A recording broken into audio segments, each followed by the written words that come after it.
कहानी की शुरुआत में हम एक एलियन को देखते हैं जो अपने बेटे को एक लेटर भेजकर दो साइंटिस्ट की कहानी बता रहा था, जिनमें से एक के पास बहुत ही पावरफुल वेपन की पावर थी जिससे वो हर प्लेनेट को तबाह कर रहा था। अब दूसरा साइंटिस्ट बेलो ये देखते ही उसे रोकने के लिए यूनिवर्स की सबसे पावरफुल टेलीपोर्ट टीम बनाता है, जिससे लड़ाई के दौरान चैनो की शिप मून से टकरा जाती है और इस सब की वजह से मून के भी टुकड़े हो जाते हैं और जो ही जमीन पर गिरता है तो बेलो उसे वहीं पर ही कैद कर लेता है। लेकिन इस सब की वजह से अर्थ का एटमॉस्फेयर भी चेंज होने लगा और तरह तरह की डिजीजेस पैदा होने लगी, जिन्हें देखकर बेलो एक काउंसिल में यूनिवर्स के सभी साइंटिस्ट को बुलाता है ताकि वो उन्हें रोक सकें। लेकिन इस सब की वजह से कुछ साल गुजरते ही जमीन पर भी कुछ ऐसे लोग पैदा होने लगे जिनके अंदर टेलीपोर्ट पावर थी। अब वो एलियन ये भी बताता है कि चेरनो की पावर आहिस्ता से कम होती जा रही है, जिसके बाद सीन कुछ साल आगे शिफ्ट होता है जहाँ पर हम एंटोन नाम के एक लड़के को देखते हैं जो अपने सामने एक लड़की की बनाई हुई ड्राइंग देखकर बहुत ही ज्यादा हैरान था। तो इसी बीच वहाँ पर एक विलाया नाम की टेलीपोर्ट आते ही उसे अपनी पावर से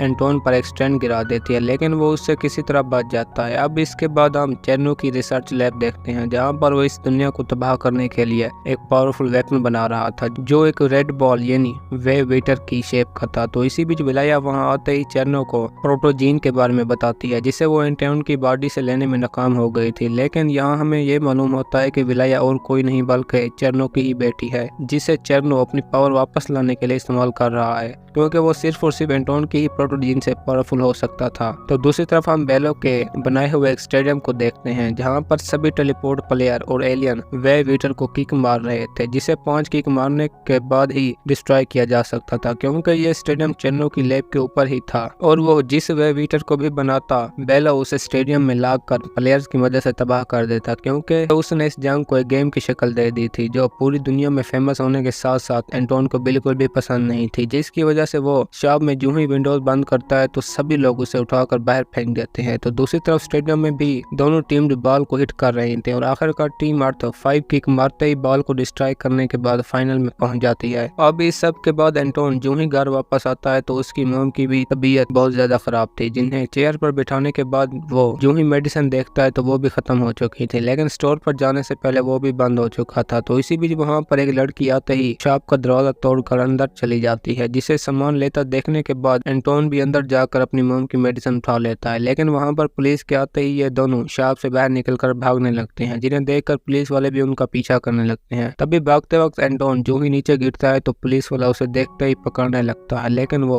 उनसे किसी तरह बचकर लड़की के पास आते ही पेड़ की मदद से ऊपर पहुंच जाता है और डर के मारे एक रूम में छुप जाते हैं। लेकिन पुलिस वाले भी उनका पीछा करते हुए वहीं पहुंच जाते हैं, जिन्हें देखने के बाद एंटोन लड़की को बचाने के लिए खुद उनके सामने आ जाता है और मौका मिलते ही पुलिस वालों को धक्का देकर वहां से भाग जाता है, जिसे देखते ही वो लड़की भी एंटोन को अपने साथ एक टनल में ले आती है जहां पर एंटोन बताता है कि उसे कॉस्मो बॉल गेम से बहुत ही ज्यादा नफरत है, जिसे सुनकर वो लड़की भी एंटोन की बात मान जाती है क्योंकि वो भी उसे बिल्कुल पसंद नहीं करती थी। लेकिन एंटोन ये सुनते ही हैरान हो जाता है क्योंकि वो उसके बाद कॉस्मो बॉल से नफरत करने वाली दुनिया में पहली लड़की थी और अपना नाम बताते ही वहाँ से चला जाता है। अब वो लड़की भी वापस विलाया बन जाती है, जिसे चेरनो ने एंटोन की प्रोटोजीन लेने की खातिर उसके करीब होने का कहा था। अब एंटोन जो ही मेडिसिन लेकर घर वापस आता है तो उसे वहां पर बेला और उसकी टीम दिखाई देती है जो उसे अपने साथ कॉस्मो बॉल में हिस्सा लेने का कहते हैं, लेकिन एंटोन ये सुनते ही उन्हें मना कर देता है क्योंकि बेला और चेरनो की फाइट से ही उसकी मॉम आज इस बीमारी में थी, जिसे सुनते ही नताशा एंटोन के सामने आकर अपनी मोहब्बत का इजहार कर देती है और यह भी बताती है कि वो उसकी मॉम को सेट कर देगी क्योंकि नताशा को एंटोन पसंद आ गया था। जिसके बाद वो एंटोन को अपने साथ लाते ही स्टेडियम पहुंच जाते हैं और सभी के स्कैन होते ही वो लैब के अंदर पहुंच जाते हैं जो कि बहुत ही ज्यादा खूबसूरत थी। अब बेलो एंटोन को स्ट्रेचर पर सुलाते ही उसके डीएनए से एक रिबोट बनाता है जो हर टेलीपोर्ट प्लेयर के लिए बहुत ज्यादा जरूरी था क्योंकि वही रिबोट ही सभी प्लेयर के सेफ्टी सूट बनाता था। लेकिन एंटोन उसे देखते ही बहुत ज्यादा डर जाता है, जिसके बाद बेलो उसे लैब के अंदर लाते ही ट्रेनिंग देने लगता है। लेकिन एंटोन का अपनी पावर्स पर बिल्कुल भी कंट्रोल नहीं था, जिसे देखकर नताशा उसे अपने साथ ट्रेनिंग देने लगती है, जिसकी वजह से वो आहिस्ता आहिस्ता सब कुछ सीख रहा था। अब बेलो भी ये सब देखने के बाद जो ही एंटोन की तरफ बॉल फेंकता है तो वो उसे एक साथ ही 5 किक्स मारकर डिस्ट्रॉय कर देता है, जिसे देखकर सभी हैरान हो जाते हैं क्योंकि आज से पहले ऐसा किसी ने भी नहीं किया था। तो इसी बीच काउंसिल से कॉल आता ही बेलो नताशा को अपने साथ लेकर वहां से चला जाता है क्योंकि एंटोन की मॉम को बचाना उनके रूल्स के खिलाफ था, जिसे सुनते ही बेलो सभी पर गुस्सा होने लगता है और नताशा को एंटोन के साथ अपनी मॉम के इलाज के लिए भेज देता है। तभी रास्ते में नताशा एंटोन से एक और बार भी अपनी मोहब्बत का इजहार करती है, लेकिन वो उसे इग्नोर कर देता है और घर पहुंचते ही नताशा मॉम का इलाज करने लगती लगती है। तभी बातों के दौरान मोम बताती है कि जब मून के टुकड़े हुए थे तो वो उस वक्त प्रेग्नेंट थी, जिसके बाद कुछ टुकड़े उस पर भी आ लगे थे, लेकिन फिर भी इस सब के बाद एंटोन की नॉर्मल डिलीवरी हुई थी, जिसके बाद वो जान गए कि एंटोन में कुछ न कुछ तो खास है। जिसे रूम में ठहरा वो खुद भी सुन रहा था और घर से निकलते ही वो विलाया के पास पहुंच जाता है, जो उसे पूरी लैब तबाह करने के लिए एक पॉइजन देती है, क्योंकि एंटोन भी जान गया था कि काउंसिल वाले उसकी मॉम को सेट नहीं करना चाहते। तभी वहां पर नताशा के आते ही वो एंटोन को अपने साथ लेकर लैब पहुंच जाती है, लेकिन वो एंटोन के साथ एक लड़की देखकर बहुत ही ज्यादा दुखी थी। जिसके बाद सुबह होते ही सभी प्लेयर्स बेलो के साथ स्टेडियम की तरफ जाने लगते हैं, लेकिन एंटोन इसी बीच विलाया का दिया हुआ पॉइजन लैब के अंदर डाल देता है और आखिरकार स्टेडियम में पहुंचते ही दोनों टीम्स बॉल का इंतजार करने लगती हैं, जिसे बाहर निकलता देखते ही सभी उसी की तरफ भागने लगते हैं, लेकिन एंटोन वहां पर बैठे ही सभी को देखने लगता है, जिसकी वजह से बेलो गुस्से में आकर गेम स्टॉप कर देता है और एंटोन के पास आते ही उसे अपनी मॉम के बारे में सब कुछ बता देता है कि वो अब बिल्कुल ही सेफ है,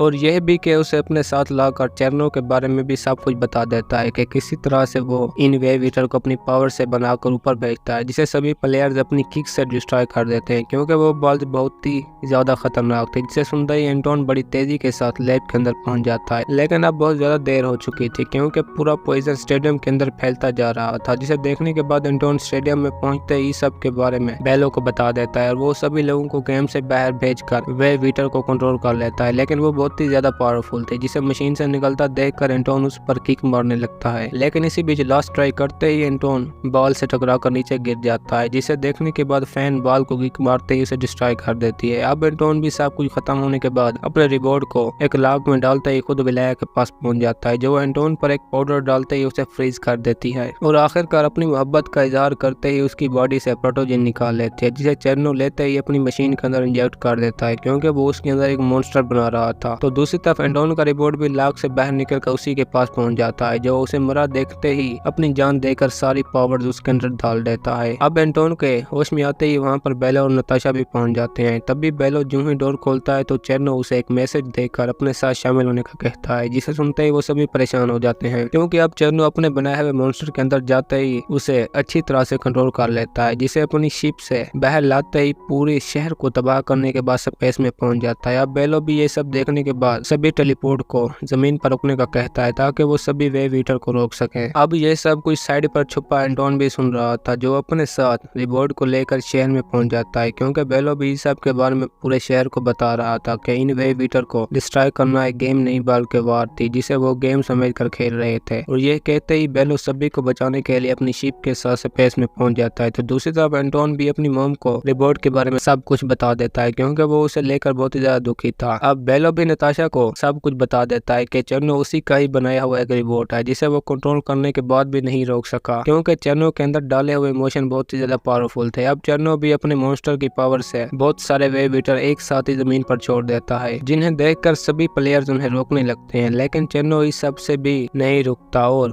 अपनी शिप को कंट्रोल करने वाली सभी सैटेलाइट को भी तबाह कर देता है। अब वेव ईटर की वजह से जमीन पर भी तबाही मच गई थी, जिन्हें देखने के बाद एंटोन का रिपोर्ट भी वापस नॉर्मल हो जाता है और वो नताशा के बारे में भी एंटोन को सब कुछ सच बता देता है कि वो उससे बहुत ही ज्यादा प्यार करती है, जिसे देखने के बाद एंटोन स्पेस में जाते ही सभी बॉल्स को रोकने लगता है, लेकिन इसी बीच एक बॉल्स के लगते ही वो जमीन पर गिरने के बावजूद भी जख्मी नहीं होता और वापस अपना सूट पहनते ही सारे वेव ईटर को डिस्ट्रॉय करने के बाद उनकी पावर्स अपने अंदर एब्जॉर्ब करने लगता है, जिसे देखकर सभी हैरान हो जाते हैं, क्योंकि ऐसा आज से पहले कोई भी नहीं कर सकता था और ना ही किसी ने किया था। तो दूसरी तरफ बेलो भी अपनी शिप का कैप्टन नताशा को बनाता ही चेरनो के पास जाने लगता है, लेकिन वो भी उसे पकड़कर बेलो के साथ ही उसी मॉन्स्टर के अंदर पहुंच जाती है, जहां पर बेलो चेरनो के साथ लड़ने लगता है और नताशा विलाया के साथ। लेकिन इसी बीच विलाया नताशा को फ्रीज करते ही मॉन्स्टर के अंदर फ्लूइड से चिपका देती है और खुद आगे जाते ही बेलो के साथ लड़ने लगती है, और जो ही उसे मारने लगते हैं तो वहाँ पर एंटोन आते ही विलाया को पकड़ लेता है, ताकि वो अपनी बेटी की वजह से बेलो को छोड़ दे। लेकिन चेरनो बिल्कुल भी ऐसा नहीं करता, बल्कि वो तो अपनी बेटी को मारता ही एंटोन को भी नताशा की तरह मॉन्स्टर से चिपका देता है और आखिरकार उसे मारकर बेलो को भी मार देता है, जिसे देखकर विलाया एंटोन को बताती है कि यह मॉन्स्टर उसी की प्रोटोजीन से बना हुआ है, जिसे वो महसूस करके अपने ही कंट्रोल में कर सकता है। अब एंटोन भी ये सब सुनकर मॉन्स्टर के सामने पहुंच जाता है, जो उसे देखते ही पहचान लेता है कि एंटोन ही उसका असल मालिक है, जिसके बाद वो चेरनो का भी खुद पर से पूरा कंट्रोल खत्म कर देता है और मॉन्स्टर से बाहर निकलता ही चेरनो अपनी ही बनाई हुई बॉल्स के अंदर जाकर डिस्ट्रॉय हो जाता है। अब सब कुछ खत्म होने के बाद नए कॉस्मो बॉल की कैप्टन नताशा भी इस सब के बारे में दुनिया को बता देती है कि अब सब कुछ खत्म हो गया और वो इस बार से हमेशा के लिए आजाद हो चुकी चुके हैं, जिसे कहने के बाद एंटोन का मॉन्स्टर मून को भी वापस पहले जैसा बना देता है, जिसे देखने के बाद एंटोन भी अपनी मॉम के साथ नताशा को गले लगा लेता है, क्योंकि वो जान गया था कि नताशा ही उससे सच्चा प्यार करने वाली लड़की है जिसे वो कभी भी नहीं छोड़ेगा। और इसी के साथ हमारी आज की ये कहानी खत्म होती है। दोस्तों, अगर आपको हमारी कहानी पसंद आई हो तो वीडियो को लाइक और चैनल को सब्सक्राइब जरूर कीजिए।